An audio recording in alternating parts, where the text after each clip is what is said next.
You are listening to 90.3 WMSC Upper Montclair, and you're listening to Aquí Planeta Tierra. I'm your host, Lisbeth Godoy, and I'm here with Adeline Batista. Natalia Severino. and we are here with Gia Fu. Welcome to 90.3. Welcome. Thank you for having me. Of course, of course. How are you doing today? I'm good. I just arrived New York. Is this your first time here? No, I just arrived 2 days ago, and then yesterday was the gig for LAMC and Summer Stage. So And how'd that go? it was nice. Yeah, it was amazing actually because yesterday I think it was the Colombian soccer, Yeah, like the they Copa won. America. Yeah. so like I played more like Colombian salsa, and then people were like, ah! Yeah, I love nice. that. I was just gonna ask you. So, you're a DJ, right? Yes. What would you like to call yourself? How would you call and describe yourself? What you do? I would describe myself as more of a curator Okay. than DJ because the thing is when I play mainly salsa, I don't really mix because I always play for social dance occasion. So when people dance, they don't want the song to be mixed. They want to dance to the whole song and feel the whole song. So like I would call myself more of a curator. Creator. We love that. We But support that. they would say like selector, but Curator, Yeah. there are a lot curators. of- I saw Selector and I was curious. I was like, what would she like to be called? No, like. Yeah. But I think creator. Yeah, curator's pretty good. yeah. So tell us about you. You have a Canto Mambo on Spotify. I've been listening to it. It's really good. It's salsa. It's a bit of mambo. It's very Caribbean mixed. I love it. What's your creative process like when you're creating beats and putting things together? You mean just you for create it for Canto the- Mambo or In general, you can In talk general. about Canto Mambo, which because this is the only one I saw on Spotify. Do you have more? That's another question too.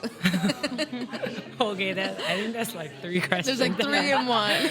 No, okay, so just Creative to talk process. about the creative process for Canto Mambo and my upcoming stuff. Yes.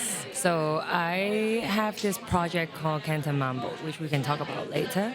But for the song in general, because I am originally from Hong Kong and I developed my passion for salsa and its culture and the history since I was 16 years old. So I always wanted to do more than just playing music, and I've done other production projects before, but this one released under my name is a descarga. Is a song that is like in a descarga style, but a salsa song that combines both my culture and the culture that I appreciate together in one.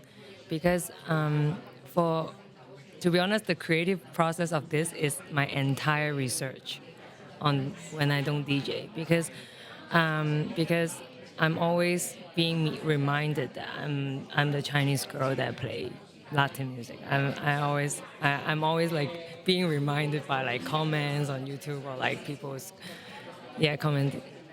comentarios, yes, and then so my research it's kind of like my creative process is because my research is based on how I'm focusing on how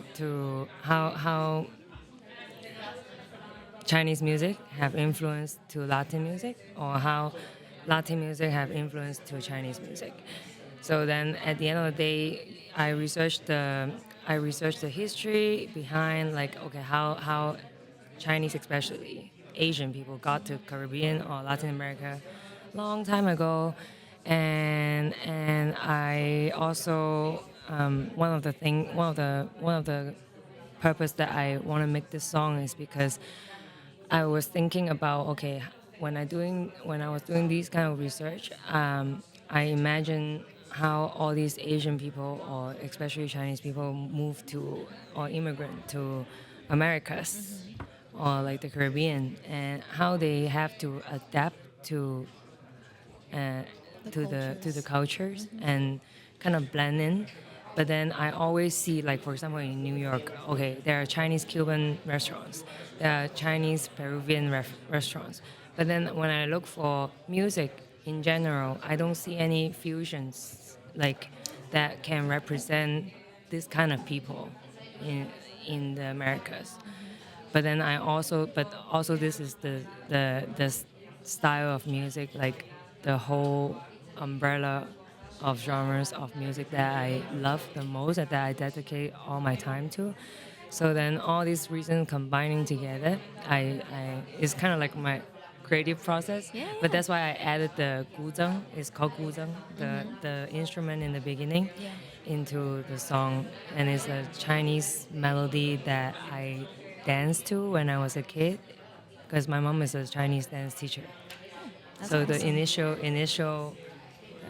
initial part of the melody kind of resonant to that dance. Oh, yeah. It's actually really beautiful, yeah.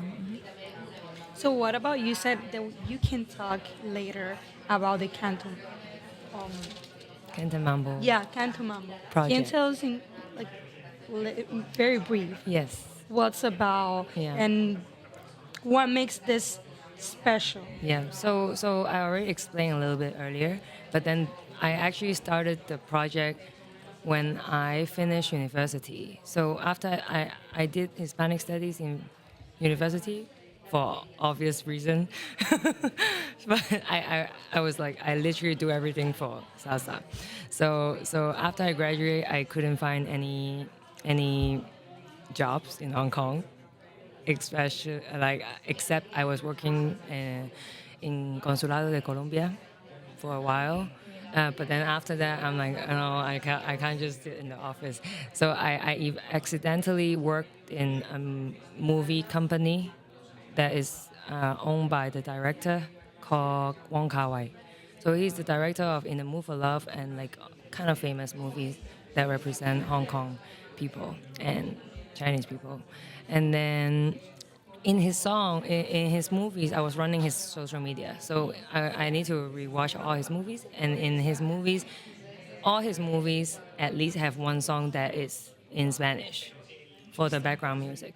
So then I start to be really curious. I'm like, well, how come this guy like would add like this kind of music in a movie that is so about Shanghai or Hong Kong?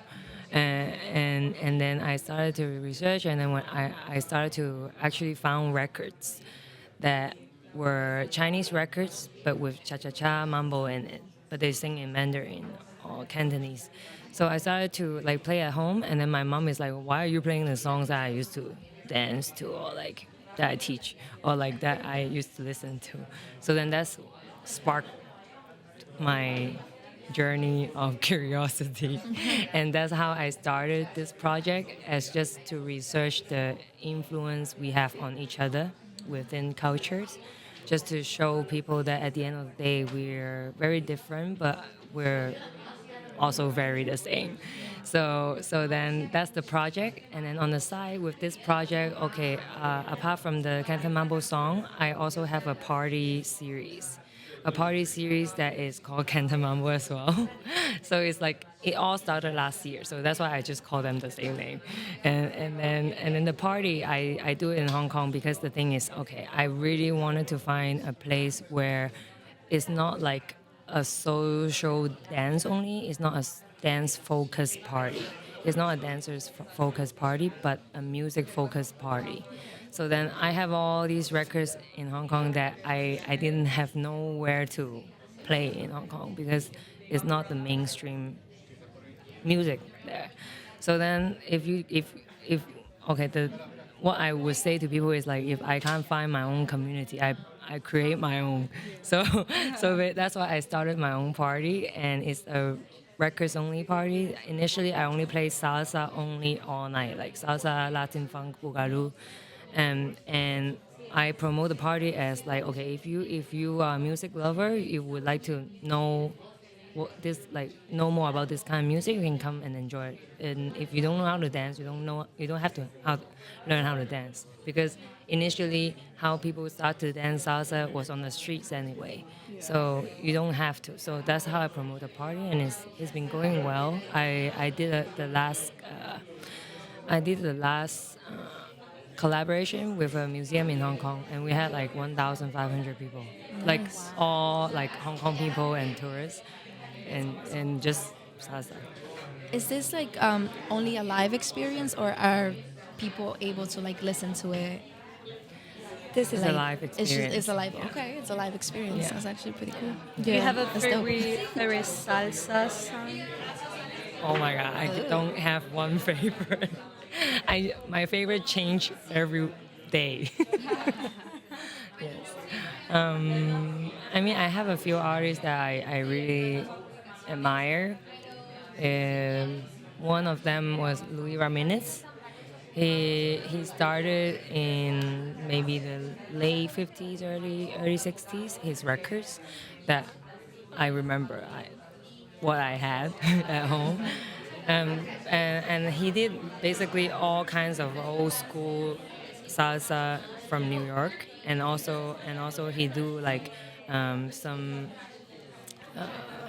how can I say? He just do all kinds of different style of salsa, and he progressed from time to time.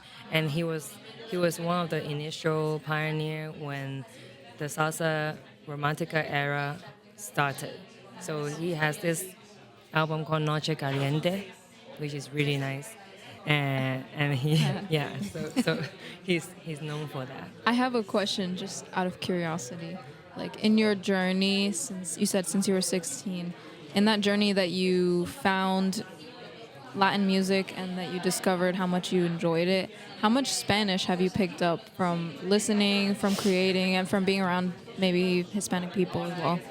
So I know how to speak Spanish is actually because since I was 16, right? But then in Hong Kong, there's nobody that I can speak to or learn actually like daily life to. So when I first started, I took some classes like after college, after high school class for just Spanish class. And then I reached to a certain level, then when I got to university for the Hispanic studies, it was taught in all Spanish. So like I was writing essays in Spanish. But the thing is like in Hong Kong there is nobody that I can practice with. So I can understand everything, but then I normally just speak back in English. But then recent years after COVID, I started traveling more. I think in the U.S. partly it's only in New York or Miami that I get to speak more Spanish and Cantonese. but then I did a mini tour in Mexico this year, and last year I went to Colombia and Venezuela. And when I went to all these places, I only went by myself. So then I had to speak Spanish, and so now it's getting better. But I just need to keep saying it. Keep practicing. Yeah, keep practicing. All right. So it was a pleasure meeting you. Is there where can we find you? Your socials is your name. Yes. It's just your name, so it would be Gia Fu. Am I Yes. saying that right? Yeah. You better not search that, because once you search that, your YouTube is gonna be like popping all my sets. Yes, that's what we want. That's what we want. So we can find you on Instagram, Yes. and you have Twitter, X. I actually don't know how to use Twitter. And So then like Instagram as in Gia Yeah. Fu. Okay, that's awesome. and TikTok, I'm too late to TikTok because Hong Kong banned both TikToks. But like, It was a Instagram pleasure is having you here with us. Thank you so much for sharing the space with us. thank you for having me. Of course, anytime.